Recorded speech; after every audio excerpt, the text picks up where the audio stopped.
Okay, let's go.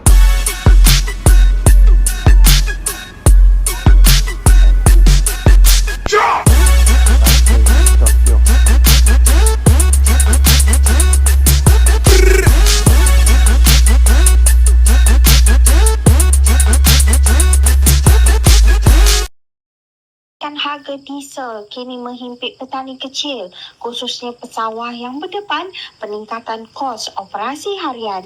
Dalam masa sama, pelaksanaan subsidi diesel secara bersasar dilihat sebagai langkah membantu mengurangkan beban. Namun di peringkat lapangan, ramai petani mendakwa kos sebenar adalah masih tinggi.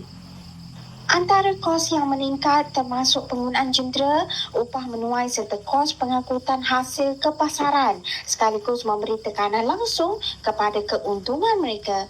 Situasi ini menyebabkan sebahagian petani berdepan risiko kerugian sekiranya hasil tidak dapat dituai pada waktunya.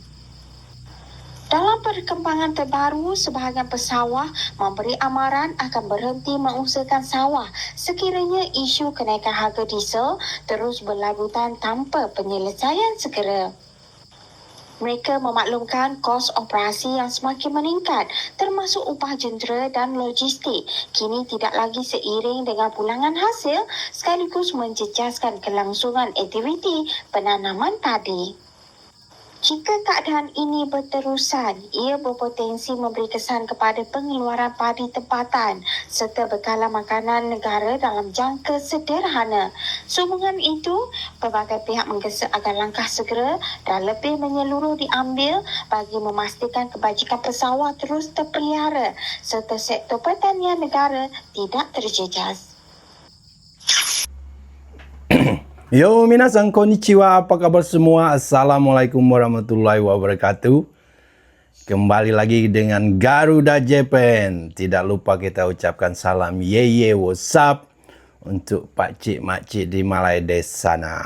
Ya, topik video kali ini karena saya lagi di Indonesia, saya sudah bebas ya, mungkin saya akan stay lama di Indonesia dan sekali-sekali saya kembali ke Jepang. Saya akan fokus mengurus investasi saya yang saat ini hasilnya sangat menggiurkan. Topik kali ini yang akan kita bahas masalah petani Malaysia yang saat ini sedang sengsara dibanding petani Indonesia, khususnya daerah Sumatera ya, Sumatera Selatan ini dan Riau, Jambi Riau. Itu petani di sini yang rata-rata petani karet dan petani sawit itu mengalami masa kejayaannya. Ya. Baiklah, without further ado, kita sudah lihat tadi di cuplikan tadi bagaimana petani-petani di Malaysia menjerit karena harga BBM mereka melonjak sangat mahal ya. Ini menarik kita bahas karena apa? Malaydes ini biasanya terkenal dengan pengekspor minyak ya. Itu cerita dahulu. Saat ini produksi minyak mereka itu dibanding dengan kebutuhan di dalam negeri mereka itu sudah tidak berimbang lagi, sudah nggak cukup. Jangankan untuk menjual, mengekspor untuk kebutuhan dalam negeri mereka sendiri itu sudah tidak mencukupi. Jadi berakibatkan harga minyak BBM itu bensin sampai 5,53 ringgit ya. Ya taruhlah ringgit itu hampir 25.000 per liternya bensinnya. Apa nggak gila itu? Jadi para petani-petani menjerit dan petani khususnya padi ini mereka sudah tidak mampu lagi untuk menanam padi karena biaya produksi mereka yang sangat mahal. Ini sangat mengancam sekali menurut saya buat Malaydes ini ya. Sudah krisis beras mereka yang kian nyata ditambah produksi beras lokal mereka terganggu. Ya karena biaya operasional yang sangat tinggi karena biaya BBM yang gila-gila sekali ya. Dan itu berbanding terbalik dengan apa yang saya lihat di daerah Provinsi Jambi dan Riau ya. Itu petani sekarang mengalami masa-masa jayanya. Contohnya tanaman karet, itu tanaman karet yang penghasil karet itu 1 kilogram sudah sampai 20.000 loh saat ini ya. Karet 20.000 dan kelapa sawit itu di pengepul lokal sudah 3.300 per kilogram. Kalau brondolan itu sampai 4.500 per kilogram. Jadi petani-petani lokal khususnya daerah saya itu untung ya mereka punya, bukan bekerja di perkebunan. Mereka punya kebun sawit sendiri. Yaitu di sekitar kampung, hutan-hutan dulu tempat mereka bikin ladang itu beralih fungsi menjadi sawit dan nggak usah muluk-muluk, cukup 2 hektar saja. Petani-petani di provinsi saya, seputaran saya itu kelihatan sekali makmurnya. Anak-anak mereka kuliah dan rumah mereka bagus-bagus. Pokoknya desa-desa sekitar saya itu sangat berubah.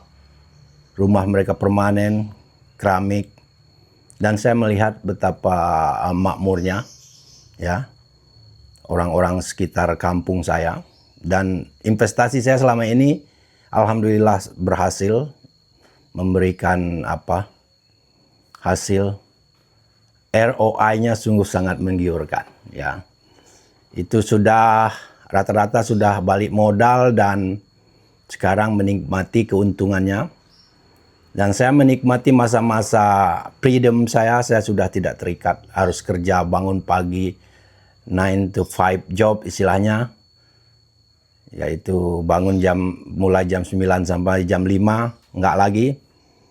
Investasi saya alhamdulillah berhasil dan saya free financial ya. Saya merdeka saat ini dan saya bahagia. Dan ini sangat miris sekali dengan keadaan di Maledes ya. Ini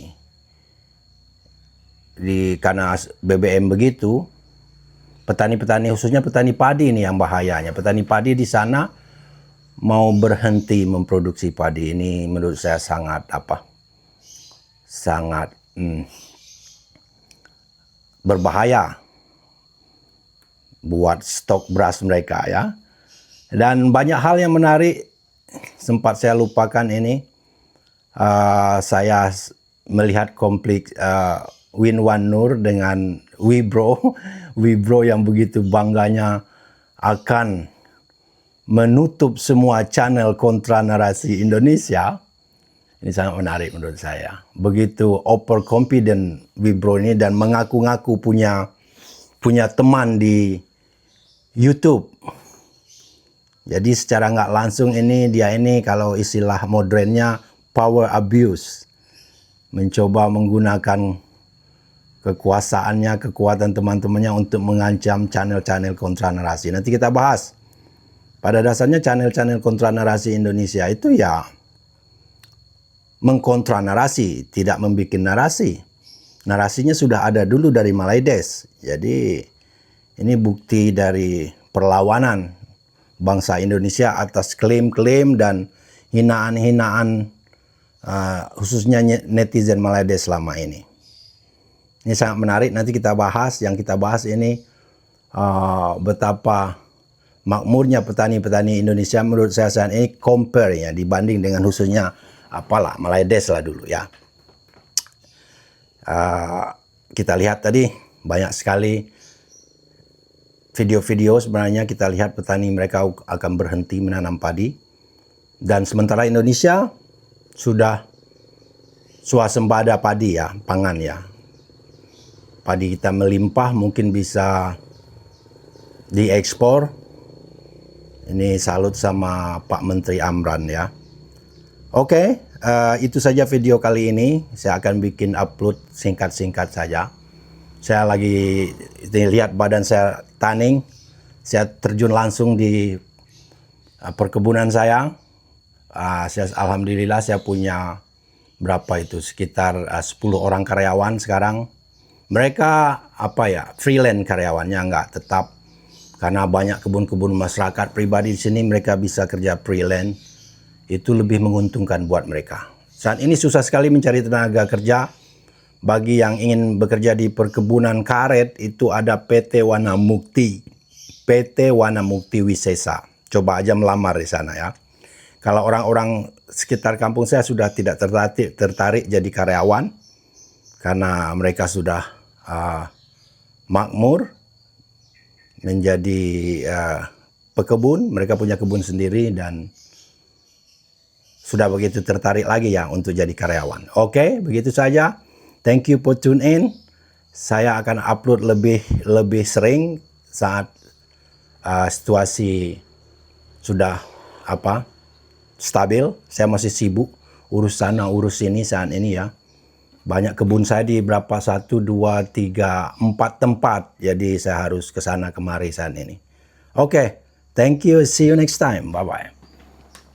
Pesawah yang menggunakan kemudahan diesel untuk penedang pertanian atau akan terus dibantu, maknanya dia tidak terkesan dari kenaikan ini. Action. Saya nak tanya sikit dekat Anwar Ibrahim ni. Kami petani-petani yang buat benda dengan kenaikan harga minyak yang naik diesel. Hampa fikir hampa nak basmi orang sudut minyak lah apa semua. Hampa ada berbagai agensi, berbagai penguatkuasa ada. Pasal apa hampa tak pantau orang sudut minyak? Hampa nak kelekok atas kepala rakyat juga. Ni menatang traktor duduk jalan ni. Hari-hari nak kena buh minyak ni. Bodoh buat kerja tak fikir kepala otak.